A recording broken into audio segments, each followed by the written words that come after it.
Order! Order! You are an incorrigible delinquent at times. Behave yourself, man!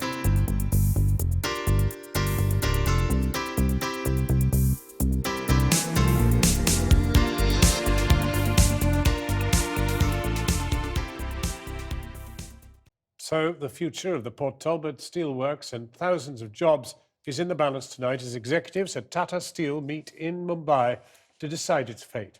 With the steel industry beleaguered by floods of cheap imports and high energy prices, they've already announced more than 1,000 job losses at UK plants.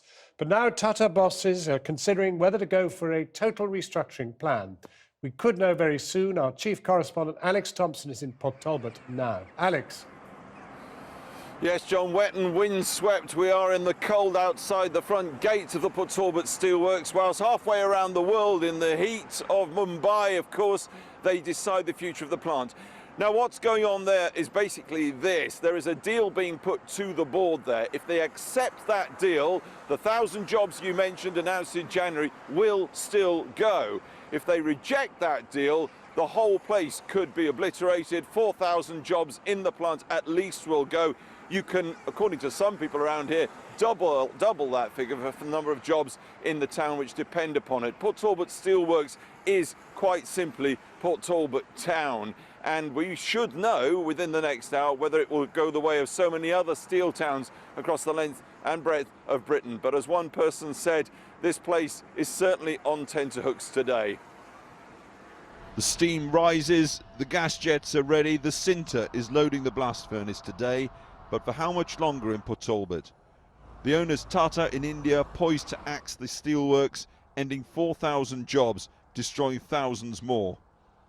The plan to return to profitability is on the table, but it needs British government support. Unfortunately, the British government is in bed with China at the expense of our jobs. You know, they're importing their steel. There's no appetite to put a tariffs on the Chinese steel that comes into the UK. And it is going to have a massive expense on the workforce in the UK. I think if Port Talbot closes today, I think that would be the end of steelmaking in the UK. Not far from the plant, we went to meet Graham Rowland, who worked there for 37 years. His son's in there at work today. Everybody's on pins really, and it is quite alarming because I've not seen any sort of response like this before in my whole working history, you know. So I don't know what the future holds for Port Talbot or for any of us. You've just got to take every day as it comes, I think. But this is Britain, where government after government for 30 years or more have let steel plant after steel plant, steel town after steel town go to the wall. Back in October, the Thailand owners pulled the plug on the giant blast furnace and works at Redcar on Teesside. That shutdown cost at least 3,000 jobs and ended one of the largest areas of iron and steel manufacture the world has ever seen. Britain's now lost more of its base heavy industries, metals and chemicals than almost any other developed country on the planet. Their contribution to GDP has fallen a massive 43% since 2000. Corby is a steel town no longer. The vast works that dominated the hilltop site at Concert in West Durham, long gone. Ravenscraig in Lanarkshire, history. Redcar still has its beach and its racecourse, but the steel here is also over. Take a look at the blast furnace behind me. It's a sight you might not be able to see in Britain for much longer.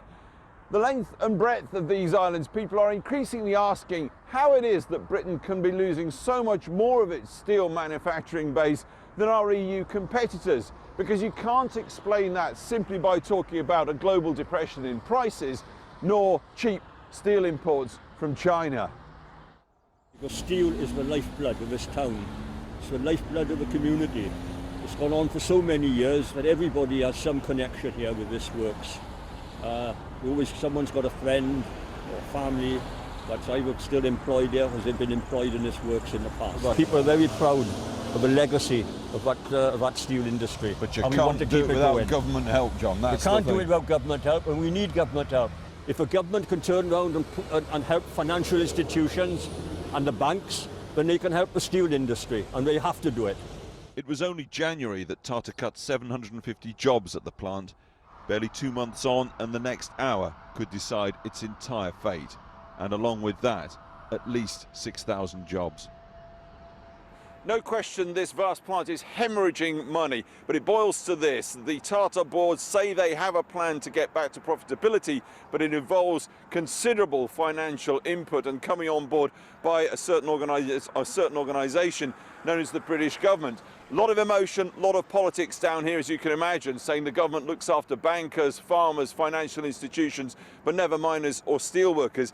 And this final point, one or two people here pointing out that north of the border, the SNP government did intervene in the steel industry in Lanarkshire, albeit on a far smaller scale, and have kept a plant open.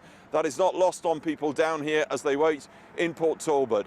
We may be back within the hour. John. You may indeed, Alex. Thank you very much indeed. Okay, back now to our main news tonight, and thousands of steelworkers in Port Talbot are anxiously waiting news as the board of Tata Steel meets in Mumbai to decide whether to go ahead with a total restructuring plan. Tata has already announced that it was axing 1,000 UK steel jobs, most of them in Port Talbot, but the future of the entire plant now hangs in the balance. Well, let's go back to our chief correspondent, Alex Thompson, who is there. Any decision yet, Alex?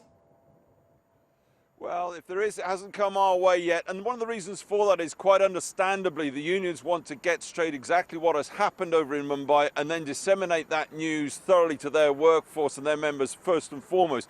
They don't want them hearing it from the media, and no one can blame them for that. Meanwhile, we watch and we wait. Well, I'm joined now by John Warman. John's a former mayor down here, a councillor, but perhaps more importantly than all of that, just for tonight, John, you were 32 years in that place behind us. You were a furnaceman. Look behind you, there is that blast furnace lit up like a Christmas tree. Yeah, yes. If that goes, if this all goes, what does it mean for Port Talbot? Well, it's going to mean that the community in the town will start to die off, because that there is a beacon of light and strength that has been there for over the years, and it's the lifeblood of the community of Port Talbot. And it's been a stable force of the economy in this area of West Glamorgan for so many years. With everybody that's worked there, everybody's got somebody who's worked there, from relatives or from friends, and it would be absolute disaster. But we've seen this before, John. I mean, Redcar's still there, Corby's still there. Yeah, I mean, Concert is still there. Yeah. You know, they're still going, they're still functioning as towns. You get over it, no?